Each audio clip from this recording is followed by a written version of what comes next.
ನೋಡಿ ಸರ್, ಈ ರಸ್ತೆಗೆ ಅಟ್ಯಾಚ್ ಆಗಿರುವಂಥ ಜಾಗ 26 ಕುಂಟೆ. ಈ ಕಡೆಯಿಂದ ಬಂದರೆ ಕೇಮದೊಡ್ಡಿ, ಹಲಗೂರು. ಆ ಕಡೆ ಹಲಗೂರು ಕಡೆಯಿಂದ 10 ಕಿಲೋಮೀಟ್ರು, ಕೇಮದೊಡ್ಡಿ ಕಡೆ ಬಂದರೆ 10 ಕಿಲೋಮೀಟ್ರು.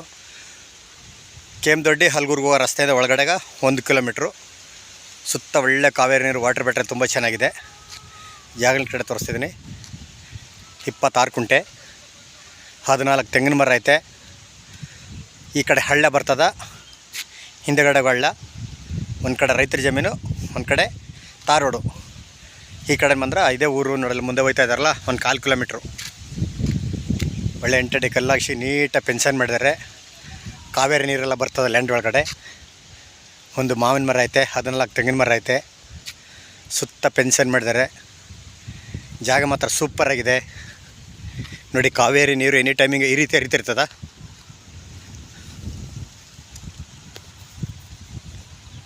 ನೋಡಿ, ಕಾವೇರಿ ನೀರು ಎನಿ ಟೈಮಿಂಗ್ ಹರಿತಿರ್ತದೆ. ಹಿಂಗೆ 26 ಕುಂಟೆ ಬಂದಿರುವಂಥ ಜಾಗ. ಈ ಲ್ಯಾಂಡ್ ಒಳಗಡೆ ಈ ರೀತಿ ಹರಿತಿರ್ತದೆ. ಕಾವೇರಿ ನೀರು ಬೇಕಾದ್ರೂ ಜಂಪ್ ಮಾಡ್ಕೋಬೋದು, ಬೋರ್ ಬೇಕಾದ್ರೂ ಹಾಕ್ಸ್ಬೋದು. ಬೋರ್ ಬೇಕೇ ಇಲ್ಲ, ಕಾವೇರಿ ನೀರು. ಒಂದು ಓಪನ್ ಬಾವಿ ಮಾಡ್ಕೊಂಡು ಒಂದು ಚಿಕ್ಕದೊಂದು ಮಿಷಿನ್ ಮನೆ ಇಟ್ಕೊಂಡ್ಬಿಗೆ ಪಂಪ್ ಇಟ್ಕೊಂಡ್ರೆ ಇಲ್ಲಿ ಜಂಪ್ ಮಾಡ್ಕೋಬೋದು. ಲ್ಯಾಂಡ್ ಒಳಗಡೆ ಬರ್ತದೆ. ಒಳ್ಳೆ ಲ್ಯಾಂಡ್ ಕಡೆ ತೋರಿಸಿದೆ ನೋಡಿ. 8